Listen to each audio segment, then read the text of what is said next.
It wasn't on all fours, it was definitely running alongside of me, totally bipedal, whatever it was. As soon as I heard them breaking branches, yeah, or I heard whatever it was paralleling me down that hill behind the bushes, that's when the fear kicked in.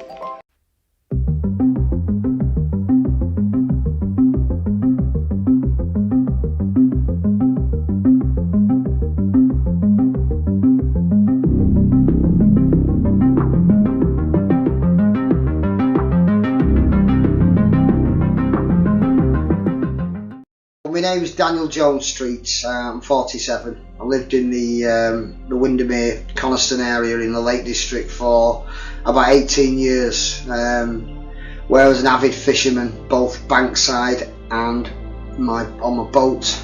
I was a chef up there, so I used to spend every weekend I could out in the wilderness fishing throughout Windermere, Grasmere, Rydal, mainly Windermere. So I used to fish on a river mouth called Troutbeck river mouth, just outside of Windermere, on the way to Ambleside. I'm there on my own. I've got my fire, my tent set up, my rods are out on alarms, right on the river mouth. I've got about 50 foot of scrub behind me, and then you've got the green belt of the river running up Troutbeck, up Troutbeck Valley. Now about 2 o'clock in the morning, I've got the fire going, I've got my radio on, I'm having a beer, fishing away happy as Larry, and I've heard something crashing through the bushes behind me,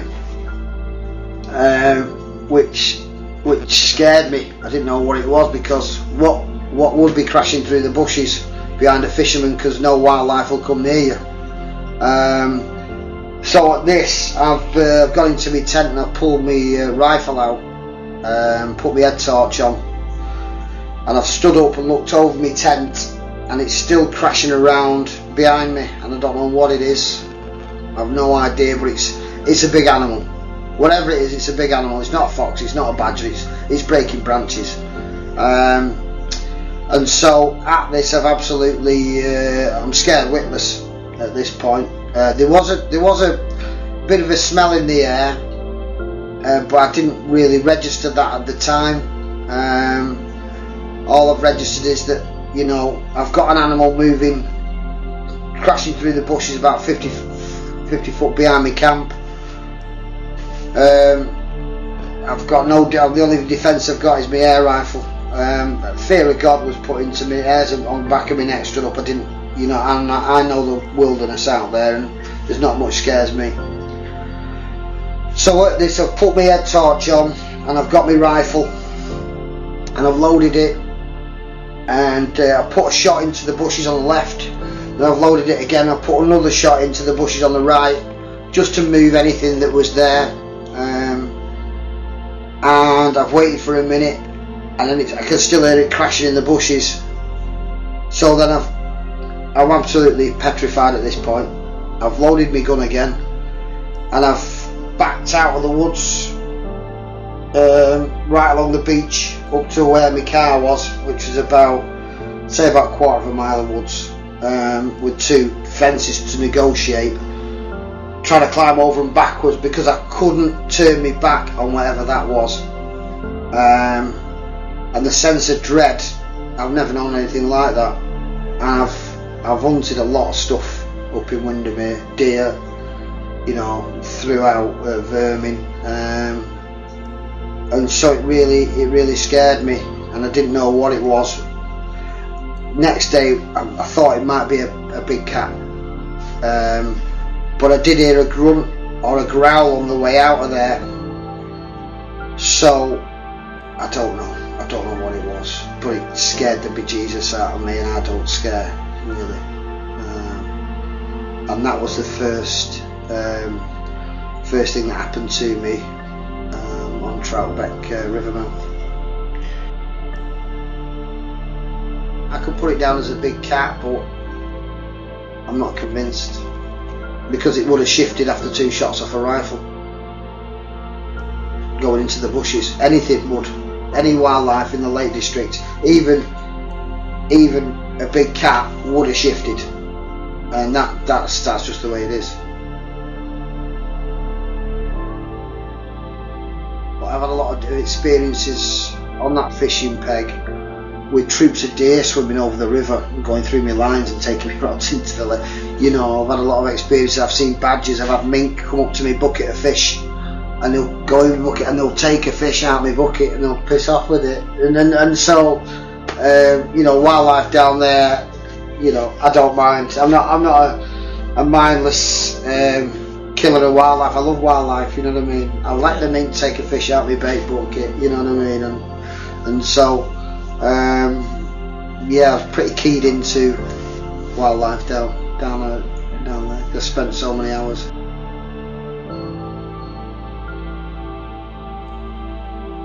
I don't know whether it was in the same year, but it was definitely summertime.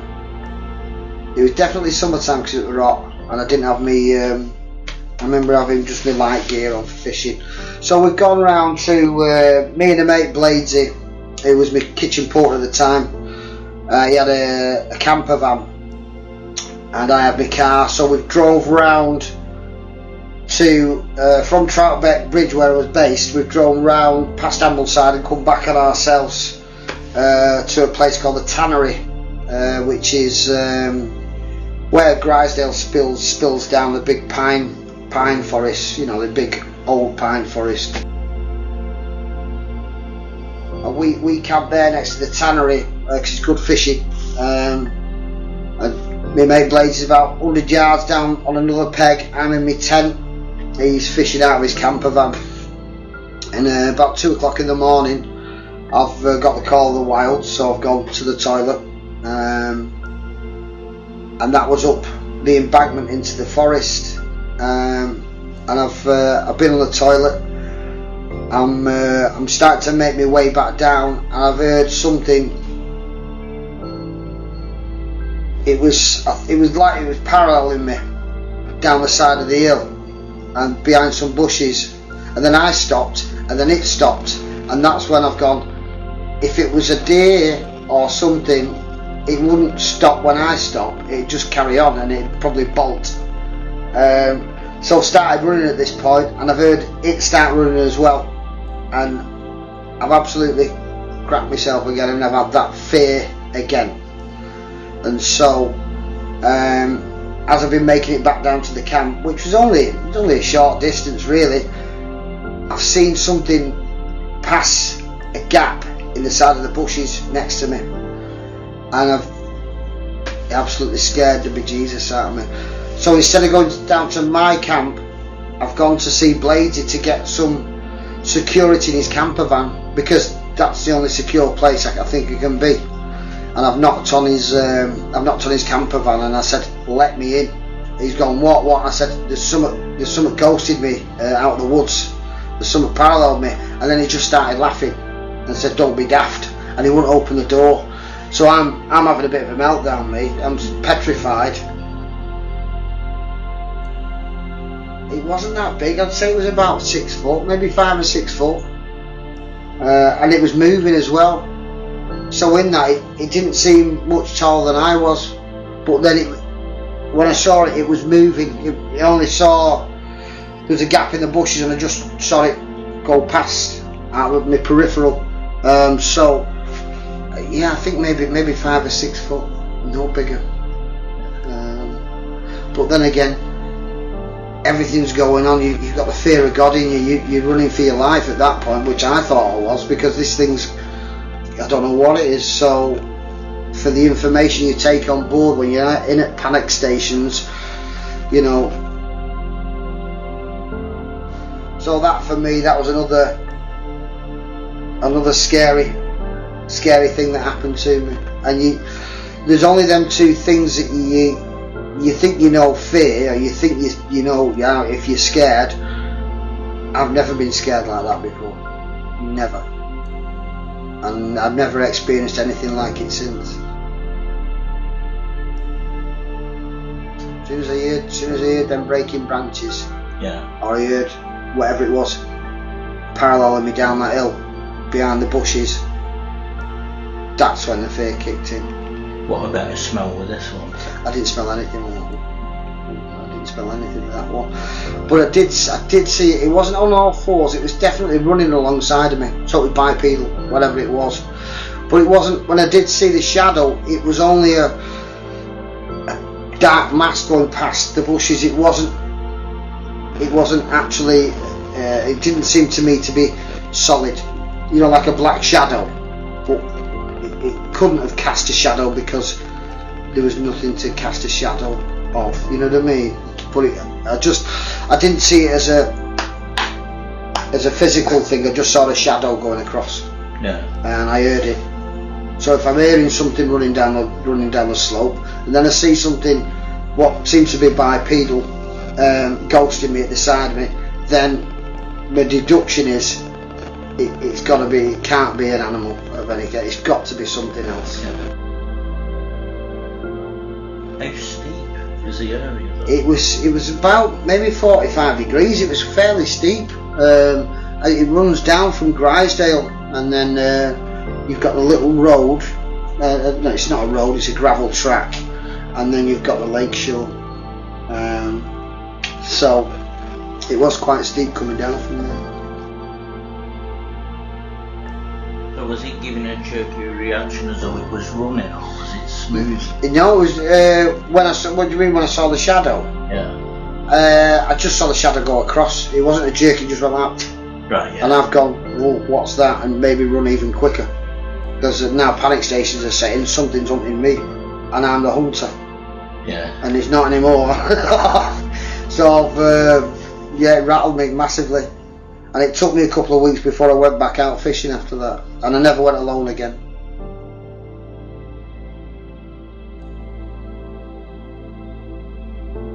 I've not been up there looking for myself any kind of tree structures, tracks, branch snaps. I've not been up there to do any kind of investigation yet. But it is burning in my head, and I would like some answers, even if it's nothing. Because more than likely, you know, the amount of time I spent on there to go up on one night for an investigation and expect something is, you know, you'd be lucky to. But then, if you elicit a tree knot, you know, or you get a whoop, then you don't know it. You got to be in it to win it, haven't you? So you got to try. So you won't get any interaction sat on the couch. No, you won't. No. You've got to get out there. Yeah, of course you have. To get that interaction. Of course you have. So it'd be nice to actually get myself out on a type of hunt for them, or an investigation, and you know, and travel around them areas a bit where I think, oh, there might be a foot track there because there's a sandy bank, or there's a bit of a muddy hollow there, and just to see, and just to put my mind at rest with it. I think I know what it was, but you know, I'm struggling with if they are there. You know, how are they surviving without being seen in such? In retrospect, Grizedale Forest and Troutbeck River mouth with the green belts they are, and they run over into, you know, it's a very small area when you put it next to the great expanses of America, you know. And so, how do these creatures survive without being spotted? Alright, they're nocturnal, but you know, they're still 800 pound and 8 foot tall, aren't they? You know what I mean? So how are they doing it? And which leads you down the rabbit hole of, well, you know, is there some alien intervention there, or? But that's a completely another story. I'm not putting my tinfoil hat on at this point.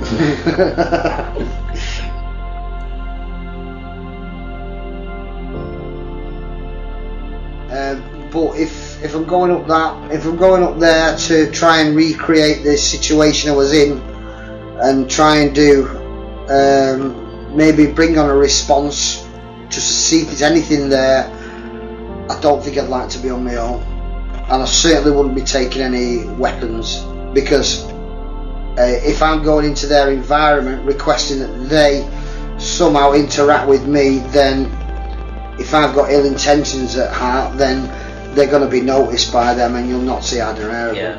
And also, if you're looking for them too hard, you're going to struggle. Yeah, if you show aggression, you're going to get aggression back. Yeah, of course. Or nothingness. You'll get nothing because they just won't entertain you. And that's stuff that I've took from watching YouTube and watching various channels and programs and documentaries. Yes, because since your encounters, your interest has grown. The way I would like to go into an investigation anyway, or I wouldn't go on a solo investigation, because I just, if it happened to me again, I'd rather have someone there to verify it, and and you're petrified, so I'd rather somebody else be petrified with me and we can run off together, because I wouldn't like to put myself in that situation again, and be alone, because if that's the case, then nobody's going to believe you anyway. But if there's two of you saying exactly the same thing, then if someone else witnesses it with me, then I know I'm not losing my marbles, as it were. So on that note, that's what we're going to do next is go up there.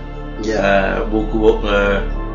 You show me where this happened, or we'll go and find somewhere where we can camp out for the night and just have an investigation together and go from there. Yeah. Both sites are both sites that they had the experiences at. The public, you're allowed to publicly camp there, and so on. So they've no problem with that. No problem with going up into Grizedale Forest.